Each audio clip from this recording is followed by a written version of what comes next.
कहानी की शुरुआत होती है एक समंदर के किनारे से, जहाँ एक लड़की समंदर में स्विमिंग कर रही थी, डाइव कर रही थी। उसे ऐसा करता हुआ देख बाहर खड़ी हुई नन्स उसे ऐसा करने से रोकती हैं और उसे रोकने की भी काफी कोशिश करती हैं। यहाँ पर हमें इस लड़की का नाम पता चलता है, इसका नाम होता है मैरी, जो हर रोज इसी तरह की उल्टी उल्टी हरकतें करती रहती है, जिसकी वजह से उसे सजा भी मिलती है। असल में मैरी फ्रांस की किंग लुइस की बेटी होती है और मैरी के फादर किंग लुइस बहुत ही सेल्फिश इंसान थे। उसने अपनी बेटी मैरी को खुद नहीं पाला बल्कि उसे एक प्रीस्ट को दे दिया और तभी से उसकी देखभाल, उसका ख्याल सब कुछ नन्स ही किया करती थी। इसके बाद में सिटी का सीन दिखाया जाता है, जहाँ पर किंग लुइस एक काफी बड़ी वॉर जीतकर वापस फ्रांस आते हैं। तो वहाँ उसके दुश्मनों की तरफ से भेजा हुआ एक आदमी सेलिब्रेशन के बीच में ही उसे गोली मार देता है और तब इस बात से किंग लुइस को रियलाइज हो जाता है कि चाहे वो जितना मर्जी पावरफुल हो जाए लेकिन रहेगा तो वो इंसान ही, और अब क्योंकि वो भी एक इंसान है तो एक ना एक दिन उसे भी मौत आनी है। लेकिन लुइस का डॉक्टर उसे मॉडल बनाने के लिए कहता है कि तुम्हें जल परी को पकड़ना होगा। वो कहता है कि जल परी की पावर से मैं आपको एक मॉडल बना सकता हूँ। इसीलिए किंग लुइस फौरन अपने खास पायलट यानी समुद्री लुटेरे को समंदर के बिल्कुल बीचों बीच जल परी को पकड़ने के लिए भेजता है और इस पायलट यानी समुद्री लुटेरे का नाम होता है ईव। ईव अपने साथियों के साथ एक मरमेड कपल को पकड़ने में कामयाब हो जाता है, लेकिन उनको तो सिर्फ फीमेल जल परी ही चाहिए थी। इसीलिए वो अपने साथियों से कहकर मेल मरमेड को वापिस से समंदर में भिजवा देता है और खुद वो उस फीमेल जल परी को लेकर पैलेस आ जाता है। और जब लुइस को ये न्यूज मिलती है तो वो बहुत ही खुश हो जाता है, लेकिन उसका जो प्रीस्ट होता है वो इस बात से खुश नहीं होता क्योंकि उसे ये सब एक क्राइम लग रहा था और कुछ नहीं। लेकिन डॉक्टर को इस बात से कोई भी फर्क नहीं पड़ रहा था, बल्कि उसे तो यकीन था कि सूरज ग्रहण के दिन वो जल परी के दिल से किंग को इमॉर्टल बना देगा। अब प्रीस्ट उसकी बेटी मैरी को भी महल लाने के लिए कहता है। तब किंग लुइस उसकी ये बात मान भी लेते हैं, इसीलिए प्रीस्ट मैरी को लाने के लिए पहुंच जाता है, जहां जाकर उसे पता चलता है कि मैरी एक बहुत ही अच्छी म्यूजिशियन है। इसके बाद प्रीस्ट मैरी को महल में ले आते हैं। अब क्योंकि मैरी ने पैलेस को फर्स्ट टाइम देखा होता है, इसीलिए वो सारा कुछ देखकर काफी हैरान और काफी एक्साइटेड थी। लेकिन किंग लुइस अभी भी इस बात को दुनिया के सामने नहीं लाता कि मैरी उसकी अपनी बेटी है। इसीलिए प्रीस्ट मैरी को एक मेड के साथ एक छोटे से रूम में भेज देता है। उधर मैरी को उसकी मेड पूरे पैलेस का विजिट करवा रही होती है। तब हर कोई मैरी को बड़ी अजीब नजरों से देख रहा था। कुछ लोग तो उस पर हंस भी रहे थे क्योंकि इस टाइम वो एक स्ट्रेंजर थी जो कि गेस्ट बनकर आई थी और इसे किंग के महल में क्यों लाया गया इसके बारे में तो कोई भी नहीं जानता था। अब मैरी फाउंटेन के पास जाकर उसे गौर से देख रही होती है, लेकिन इतनी ही देर में वहाँ पर किंग लुइस आ जाता है। तब अचानक से मैरी के घबरा जाने की वजह से वो पानी में गिर जाती है, लेकिन अब क्योंकि वो थी तो किंग की बेटी ही, इसीलिए किंग उसे अपना कोट पहना देता है। उधर हम देखते हैं उस पायलट को यानी ईव को, जो मरमेड को लेकर महल पहुंच जाता है और किंग को इमॉर्टल होने का इतना क्रेज होता जा रहा था कि वो प्रीस्ट की कोई भी बात नहीं सुनता था। वो तो सिर्फ डॉक्टर की बातें सुनता था, उसे डॉक्टर की ही सारी बातें ठीक लगती थी। इसके बाद किंग जब जल परी को देखने जाते हैं तो उन्हें पता चलता है कि जल परी ठीक नहीं है, उसकी हालत खराब है क्योंकि वो काफी डरी हुई सहमी हुई थी, क्योंकि ना तो वो कुछ खा रही थी और ना ही पानी से ऊपर आ रही थी। फिर वो डॉक्टर बताता है कि सूरज ग्रहण तक इस जल परी का जिंदा रहना बहुत जरूरी है, वरना हम जो चाह रहे हैं वो कभी भी नहीं हो पाएगा, हम अपने मकसद में कामयाब नहीं हो पाएंगे। और ऐसा करने के लिए यानी जल परी को जिंदा रखने के लिए उसे किसी भी तरह करके कुछ न कुछ खिलाना होगा। फिर किंग लुइस डॉक्टर को धमकी देता है और कहता है कि तुम रखोगे जल परी का ख्याल, वरना तुम्हारे साथ अच्छा नहीं होगा। उधर हम रूम में मैरी को देखते हैं जो कि म्यूजिक की प्रैक्टिस कर रही होती है, लेकिन तभी उसे ऐसा फील होता है कि जैसे उसे कोई बुला रहा है अपने पास एक आवाज के जरिए। इसीलिए वो उस आवाज का पीछा करने लगती है। आवाज का पीछा करते करते वो उसी केव तक पहुंच जाती है जहाँ पर उन लोगों ने जल परी को कैद करके रखा हुआ था। और वो जल परी मैरी को देखकर बाहर आ जाती है। तो यहाँ पर मैरी जल परी से बात करने की कोशिश करती है, लेकिन तभी वो पायलट यानी ईव वहाँ पर आ जाता है और वो मैरी पर काफी गुस्सा करता है। वो कहता है कि तुम यहाँ पर क्यों आई और कैसे आई और जल परी के पास मत जाना। तो मैरी कहती है कि मैं यहाँ पर खुद अपनी मर्जी से नहीं आई हूँ, बल्कि मरमेड ने जल परी ने मेरी म्यूजिक की आवाज सुनकर मुझे यहाँ पर खुद बुलाया है। उसकी ये बातें सुनकर ईव काफी हैरान हो जाता है।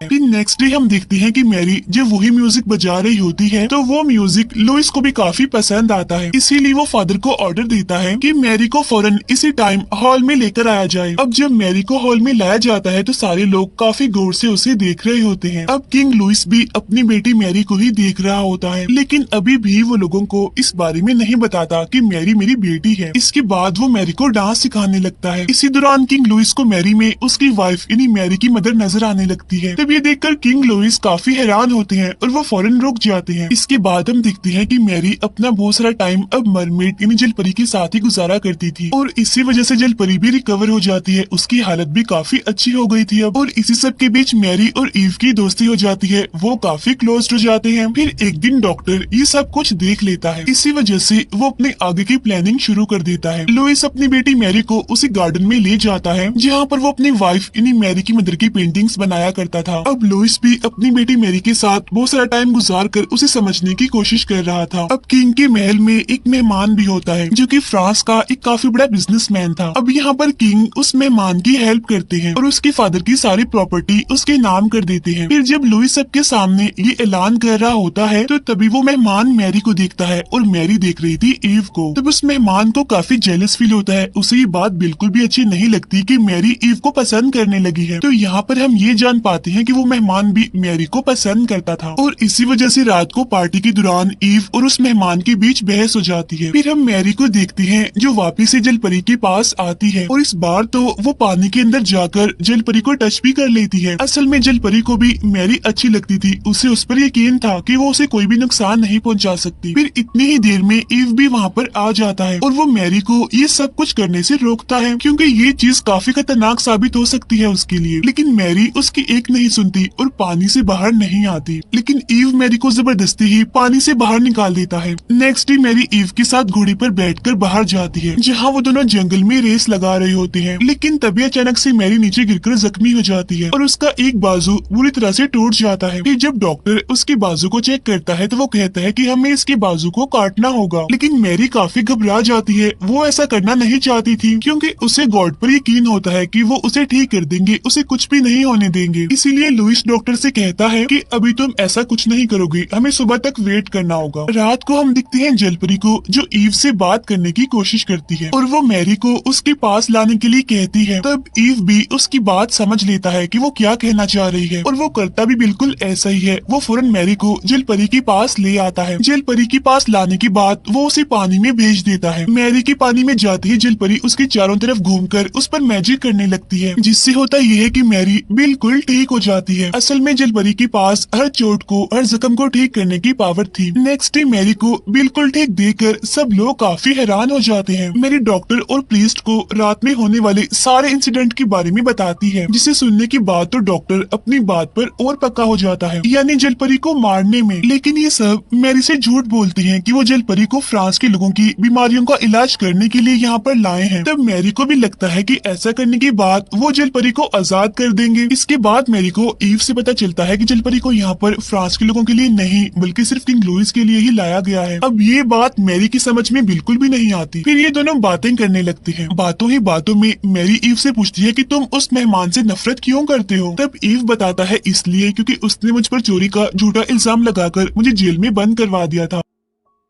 फिर ईव मैरी को एक बहुत ही खूबसूरत जगह दिखाता है। आहिस्ता आहिस्ता वो दोनों काफी क्लोज होते जा रहे थे। यहाँ पर मैरी ईव से कहती है कि मेरी ख्वाहिश है कि जल्द से जल्द तुम उस जलपरी को आजाद कर दो। उधर हम पैलेस में किंग लुइस को देखते हैं जो कि उस मेहमान को अपने पास बुलाकर उसे बता देते हैं कि मैरी मेरी बेटी है और वो उस मेहमान को मैरी से शादी करने के लिए कहते हैं। अब क्योंकि वो मेहमान तो पहले ही मैरी को पसंद करता है इसीलिए वो फौरन शादी के लिए हाँ बोल देता है। लेकिन प्रीस्ट को किंग लुइस का ये फैसला भी पसंद नहीं आता। वो किंग लुइस से कहते हैं कि एटलीस्ट आपको एक बार मैरी की मर्जी पूछ लेनी चाहिए। लेकिन किंग को इस बात से कोई भी फर्क नहीं पड़ता कि मैरी इस शादी के लिए राजी है या फिर नहीं, जिस पर प्रीस्ट को काफी गुस्सा आता है और वो लुइस से कहते हैं कि वो आपकी बेटी है, आपको इतना भी सेल्फिश नहीं होना चाहिए क्योंकि ये चीज तुम्हें एक अच्छा किंग तो बना सकती है लेकिन एक अच्छा इंसान बिल्कुल भी नहीं। उधर मैरी वापिस से जलपरी से मिलने के लिए जाती है और जलपरी मैरी को अपने ऊपर बिठाकर उसे पानी का टूर करवाती है, जिससे मैरी काफी इंजॉय करती है। इसके बाद मैरी जब बाहर आ जाती है तो किंग लुइस उसे अपने पास बुलाते हैं जहाँ वो उसे बता ही देते हैं कि तुम मेरी बेटी हो। वो मैरी को एक लॉकेट भी देते हैं जिसमें उसकी मदर की पिक्चर होती है। किंग लुइस मैरी से कहते हैं कि तुम बिल्कुल अपनी मदर जैसी दिखती हो, तुम वैसे भी बिल्कुल अपनी मदर जैसी हो। वो भी किसी की नहीं सुनती थी। इसके बाद प्रिंस बताते हैं कि मैं एक सेल्फिश इंसान हूँ। असल में तुम्हारी मदर की डेथ तभी हो गई थी जब तुम पैदा हुई थी, लेकिन मैं तुम्हें अकेला नहीं पाल सकता था, इसीलिए मैंने तुम्हें फादर के भरोसे पर छोड़ दिया था क्योंकि तुम्हारे साथ साथ मैं इस किंगडम तुमको नहीं संभाल सकता था। आगे वो बताते हैं कि इस टाइम फ्रांस के पास बिल्कुल भी पैसे नहीं है, लेकिन अगर मैं तुम्हारी शादी उस मेहमान से करवा दूं तो उसका सारा पैसा हमें मिल जाएगा। मैरी ये सुनकर काफी दुखी हो जाती है और टूट जाती है और अपने फादर से नाराज होकर वहाँ से चली जाती है। लेकिन लुइस को उसकी नाराजगी से जरा भी फर्क नहीं पड़ रहा था। मैरी रोते रोते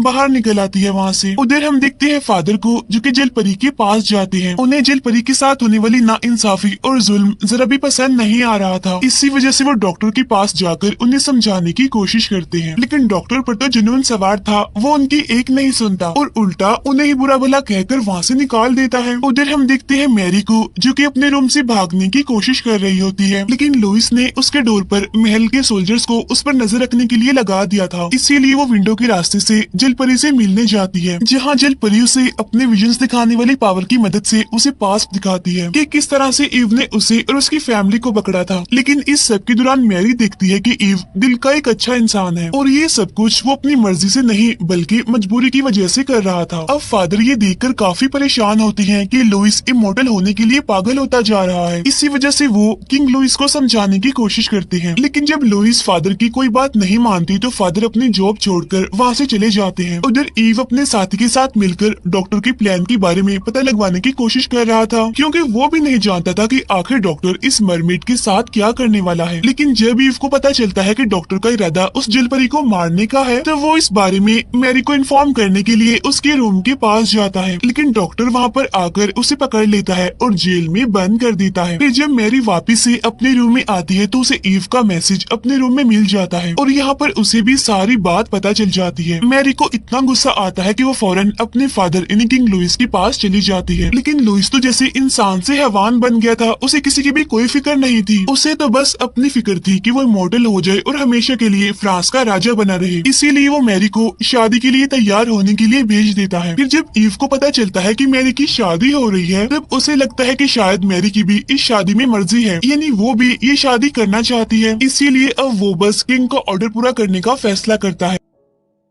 उधर प्रीस्ट मैरी के रूम में जाते हैं और उसकी हेल्प करने के लिए एग्री हो जाते हैं। प्रीस्ट मैरी से कहते हैं कि तुम्हें दुल्हन का कॉस्ट्यूम पहनकर बाहर जाना होगा। अब मैरी के ऐसा करने पर वो उसे सोल्जर से बचाते हुए आजाद कर देते हैं। अब मैरी भागते हुए जल परी के पास पहुंचती है, लेकिन वहां पहुंचकर वो देखती है कि ईव जल परी को पानी से बाहर निकालने की कोशिश कर रहा है। यहाँ पर मैरी ईव को अपनी फीलिंग्स बताती है कि मैं तुम्हें पसंद करती हूँ। वो कहती है कि अगर मैं जल परी को आजाद कर दूं तो उसके बाद हम दोनों शादी कर लेंगे, उसके बाद हम दोनों साथ में मिलकर वैसे ही लाइफ गुजारेंगे जैसी हमने सोची है। ये सुनकर ईव अपने साथियों से कहता है कि तुम जाकर शिप निकालो और खुद वो मैरी के साथ जलपरी को ब्रिज की दूसरी तरफ ले जाने की प्लानिंग करने लगता है, यानी जहाँ से जलपरी वापिस से समंदर में चली जाए। लेकिन ये सब कुछ करना इतना आसान नहीं था। इसी दौरान डॉक्टर को मैरी के भागने के बारे में पता चल जाता है, इसीलिए वो भी फौरन उस केव में पहुँच जाता है। जहाँ पहुँचते ही उसकी ईव के साथ लड़ाई हो जाती है और इस फाइट के दौरान ईव को गोली लग जाती है। मैरी जलपरी को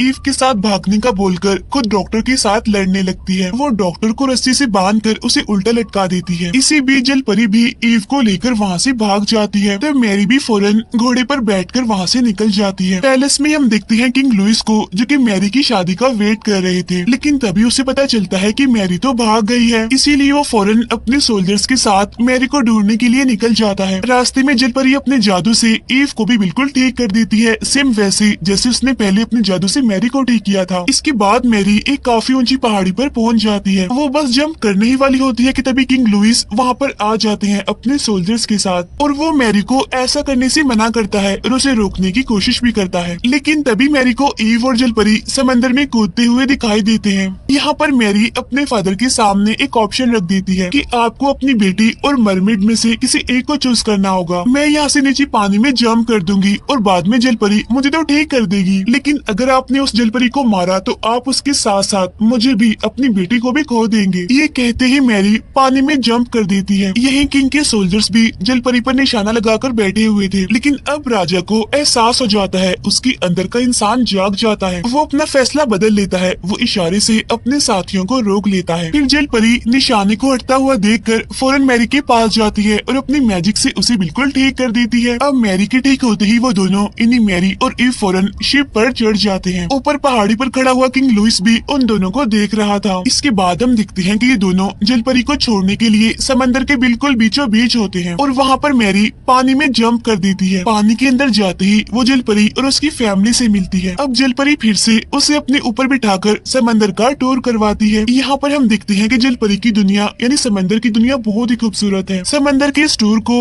मैरी काफी एंजॉय कर रही होती है और इसी खूबसूरत से मोमेंट के साथ ये मूवी यहीं पर एंड हो जाती है।